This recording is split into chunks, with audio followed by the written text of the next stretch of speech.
Hard to believe that 10 years ago today, I received my very first commissioned job as a travel journalist, marking the start of a decade-long career I never expected to even have. Seeing my name in places like Forbes, National Geographic, and Travel and Leisure is something I never imagined even when I started. From taking ski lessons in the Andes to attending the largest gathering of humans in history, I've had some amazing experiences over the last 10 years, learning a lot about life, the world, and myself. Not all positive. Here are a few of the top insights I've gained, and don't forget to share your own in the comments below. The best lessons I've received, and actually before I became a travel journalist, I started to recognize this. America's not the center of the universe. And realistically, most people don't really care that much about what we do, but the way it's being presented in the United States with the media, even some parts of Europe, is that we're the center of the universe. Everything we do is important and we're the only ones that matter. Not even close. I can count, I would say, maybe 20 times in the years that I've had really deep conversations about the United States, our political system, what's going on in the States with local people around the world. Most of the time, people have way too much to care about and worry about than to get mixed up in our stuff. So realistically, it's kind of, I don't want to say it's baffling or confusing when you look at the United States, especially when you look at our media system, why Americans think that we're the center of the universe. But once you get abroad, especially when you live abroad, you realize nobody cares. Only speaking, and this kind of goes along with one of the biggest reasons I enjoy traveling the world so much, is that people are amazing. People are kind, welcoming, generous, helpful, overall across the board, 95 countries, and I still hold that opinion of pretty much everybody I've run into and met for the most part. It's governments, aka institutions, that are evil, that are wrong. The media, government institutions, religious organizations, these are the ones who are dividing individuals, communities, and people. It's not the people, it's these institutions that get a disproportionate amount of power. Now granted, it is us that put these institutions in positions of power and manipulation and control, and I think we have the power to get rid of them, but it's significantly more complicated than just talking about it. So yeah, people are great, institutions, not so much. This one is kind of regarding FOMO, fear of missing out. Do that thing that you want to do now. Okay, there's been so many times when I saw a souvenir I wanted to grab, and I'm like, oh, I'll come back later. There's a destination I wanted to go check out, but I didn't have time, or I prioritized something else over it. Do that thing you want to do right now. If you see something you want to pick up, get it at that moment. If you see a picture you want to take it. A selfie, get that done. A person you want to introduce yourself, do it. A drink you want to try that thing.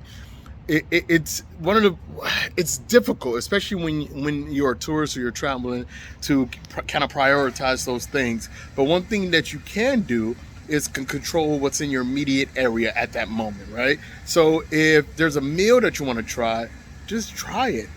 Sure, you might have a nibble of it, but hey, what's the very worst that can happen to you? Buy that souvenir, because you might not have a chance to do it because things happen when you travel, when you explore. What's the chance you're going to be in Azerbaijan all over again, right? You might think you're going to come back, but life is too short. Just do the thing that you want to do at that moment. If possible, now mind you, be responsible about it, but just do those things that you want to do as soon as possible. In terms of travel, my God, there's been so many people I've met over the years who've put off travel. Oh, I'll do it next year. Oh, I'll take that trip in 5 years. Oh, I'll do it in 10 years. Do it now, because there's going to come a point when you cannot do it. My grandmother used to say, walk while you can, because one day you won't be able to. And outside from the physical, the physical representation of that, it's about life. It's about anything else. There's going to come a point when you won't be able to walk as well. You won't be able to run as fast. You won't have as much money. You won't have as much time. So do that thing as soon as you possibly can. Now, this one might seem a bit ironic coming from somebody whose job it is to give travel advice a decade long. Take all travel advice and tips with a grain of salt. You have to be able to differentiate objective truths and subjective truths. If you were to ask me what the best city in Europe is to visit for your first time, it's going to be subjective to what I think is important, what I enjoy, places I've been, right? But if you ask me, hey, what's the best place to go skiing in South America in July? That list is going to be significantly shorter because objectively speaking, there are only a few places that are going to have fantastic ski resorts, right? So you have to take into context a lot of stuff about that person's background, what they enjoy, and the information that you give them. So take travel advice with a grain of salt, especially when it comes to your very first trips.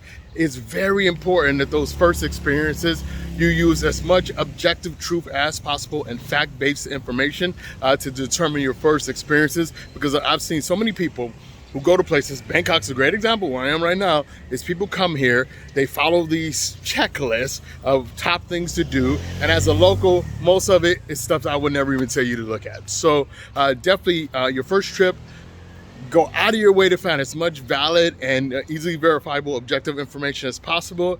And if you're going to look at advice for somebody who you trust, make sure you ask that person the context of where that advice is coming from. So in my experience, I just traveling around the world and seeing different cultures, different ways of governing, different ways to solve problems. There are only really three things that people actually care that much about, i.e. the top end, the top list. It's family, food, and faith. If people are able to take care of their families, get food in their belly, specifically the food that they love, and worship whatever God they want to, people are generally happy. It's when one of those things or all of those things are encroached upon that things get ridiculous and crazy. When it comes to faith, that's a whole long separate video that I might do one day. When it comes to family, it really goes, and especially living here in Thailand, right? I've lived in Thailand for a long time, and I'm blessed. Ooh, I almost busted my ass for y'all. I've lived here long enough to see how family dynamics work here, and the fact that you'll go into a Thai house, a traditional Thai home, especially if you go into the rural Thailand outside of Bangkok, it's not uncommon to see 3 generations of the family all living in the same house together. So, I mean, that's just a beautiful thing, especially growing up as an African American, where family is such a really important thing. Well, at least it was when I was growing up. And food, bro, if you insult the food of a local, oh my goodness, it is absolute war. So 3 things at the top end, people really truly care about: family, food, and faith.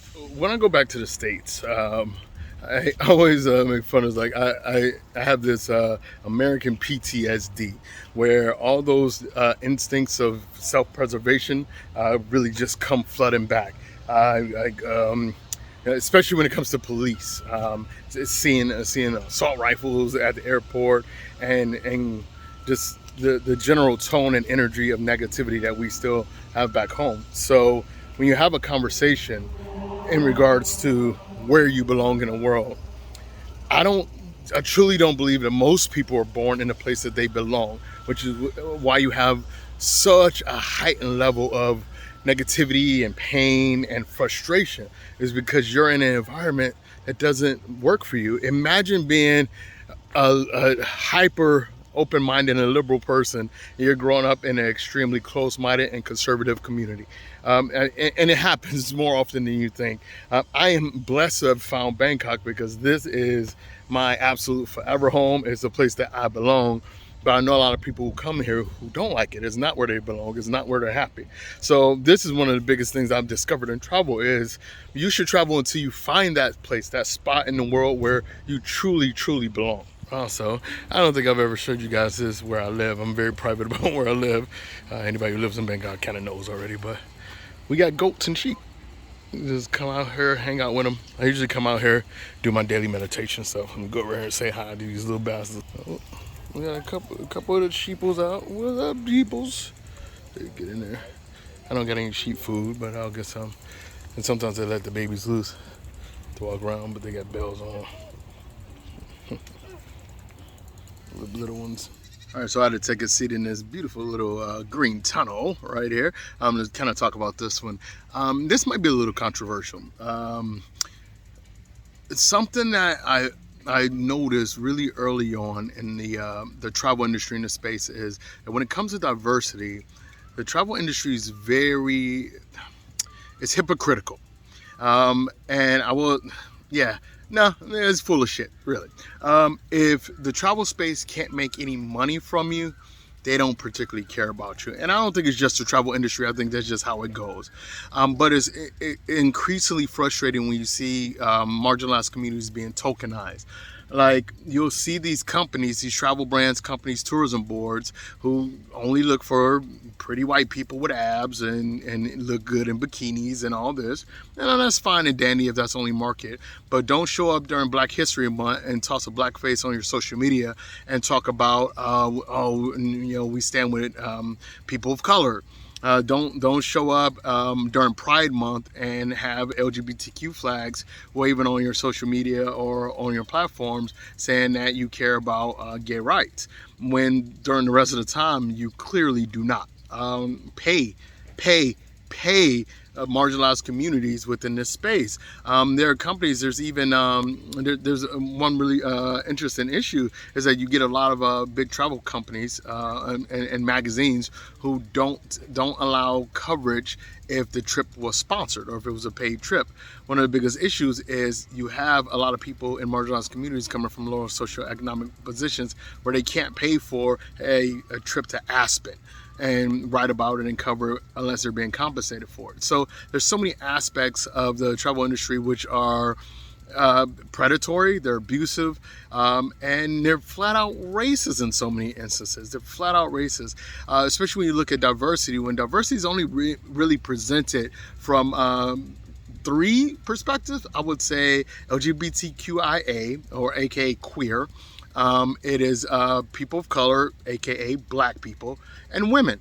And in the case of women, I mean, if you really look at the travel landscape, especially in the influencer space, it's pretty much women and couples that dominate our industry. So, yeah, it's tough because I don't. This is a tough topic for me because I've sat on so many diversity panels. I've been in so many meetings talking about this with people. I know so many companies who are really actually trying. I would say Moon Guides is really trying. I would say Traverse, Michael and Paul are really doing a great job.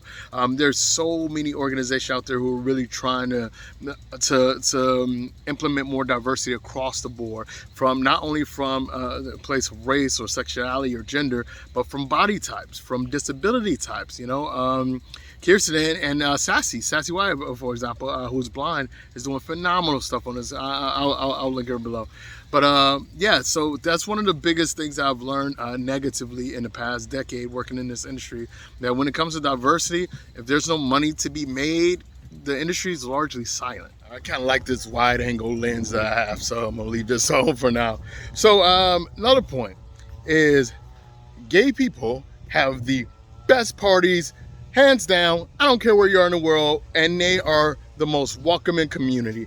I don't care if you're gay, straight, bi, trans, it doesn't matter. They are, if you come with good energy, all love and like appreciation and respect, people are generally just, guys, hold on. There's a lot of ducks. Okay, that is, wait, they running up on me. They running up on me. I ain't got nothing for y'all. Okay, guys, sorry about that interruption from that crazy mob of ducks, those mallards. But TLDR is the LGBTQIA community is amazing. I've had some phenomenal experiences, and I'm an admitted homophobe. I was raised as a homophobe. I was raised that being gay was probably one of the worst things you could possibly do, but it wasn't until I started to actually meet and make gay friends and engage in the community and really understand the programming that I had been raised with, right? And this kind of actually leads me to my next point. The next point is, be comfortable with being uncomfortable. One of the very first true experience that I had with the LGBTQIA community is when a gay travel couple reached out to me and asked would I come to some gay pride events with them in Europe. It's called and it was called it was called My Gay Pride, and it was me, one lesbian, and 10 gay men. And we did Copenhagen, London, and Barcelona that year. And it was one of the most insane experiences. Not only did I get to see how they party, but I also got to see the activism that they do within the communities. I got to see the education that they provide to younger LGBTQIA members. I got to see how they work within communities to make it a more inclusive space, not only just for their community, but for all marginalized communities. And that came from me being comfortable with being uncomfortable. I'm okay with being the straight guy in the room. I'm okay with being the only black guy in the room. I am okay with being the only loud person in the room. Be comfortable with uncomfortable situations. I was invited to go skiing in Chile. I'd never been skiing before. I could have broke my neck, but I went. So a lot of times, just saying yes. I live by a simple rule. If I'm invited to do something, it's 80% yes, and that 20% no, I better have a damn good reason to say no. All right, guys, so I'm gonna close this out. I'm trying to keep all videos from now on under 15 minutes. I know I talk a lot and ramble on, but yeah, I'm gonna try. So the last thing that I've learned in the past decade of traveling the world as a professional travel journalist, and I largely learned this from other people, people I've met on the road exploring, and people who ended up stop traveling, going back home. Travel for as long as you possibly can. Shitty jobs are going to be there. You're always going to be able to find one. I can promise you that. I guarantee you the shitty job that you're going to go back to, don't go back to it unless you really have to. The extra 3 months on the road, a year on the road, you working in some small hostel, barely making ends meet, but you get to meet amazing people, have great experiences. In your 20s, that is going to be phenomenal. And something that you look back on and draw back on. I cannot tell you how many times that I've met somebody on the road, then I ended up running into them a couple of years later. It's like, hey, I'm coming to your city, let's grab a drink. And they tell me, I wish I would have kept traveling like you. I wish I would have stayed on the road a little bit longer. I wish I would have did a study abroad program. I wish I would have done this. If you're American and you're looking at this, look into study abroad programs and work away projects and different things like that. And I'll link some resources below. If you guys want to know more about that, just leave a comment below. And again, I'm done rambling. So I want to thank you guys so much. A lot of my career has been because you guys support me. You guys show me love. You read my articles and you comment, and whenever I push some kind of company, you guys go show them love. So thank you so much. I greatly appreciate it. I plan on doing this for a long time. My 40th birthday is actually 1 month away exactly, and I think I got a good 45 more years left in me. So as usual, leave the world better than you found it. Go ahead and leave me a comment below if you like this video. Leave a comment if you hated this video, and I will see you guys in the next one.